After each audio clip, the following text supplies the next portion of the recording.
45 vjeçari nga Fushbullqiza, i cili disa ditë më parë u qollua me thik nga bashkëshortja e tij, ka 2 gra.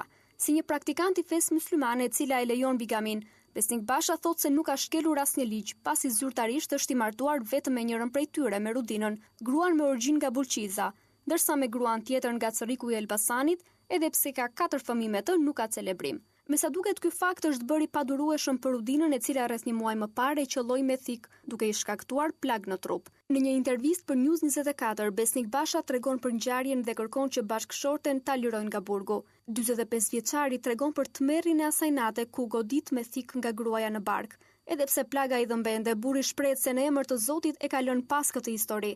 E ka falur Rudinën dhe e pret në shtëpi të lirë. Thikat nuk e ka numëruar për hir të dashurisë. Unë kam qenë gjumë, domethënë pas një debati që e kam bërë, domethënë edhe kështu edhe kemi ra normalisht edhe s'kemi pas ashtu të tillë probleme. Ai ka kaluar në gjendje depresioni nga debati, nuk ka ditë as vetë domethënë çfarë ka bën.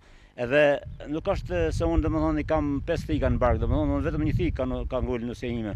Ama të tjerat i kanë qenë thjesht domethënë kështu gricje, nuk ka ngulur as 5 thika, as 6 thika sa shkruan për internet. Unë i kërkoj organeve drejtësisë që se nusja ime nuk është mirë, domethënë gjendje shëndetësore dhe duhet që ajo dalë që unë të përkujdesem për ta. Rudina Basha ndodhet në paraburgime, akuzuar për tentativë vrasje të burrit të saj, ndërsa i shoqi me plagët e trupit në shërim e sipër, për të shëroj edhe marrëdhënien me gruan e tij zyrtare, duke ndërruar një familje të madhe me 2 gra dhe 10 fëmijët e tyre.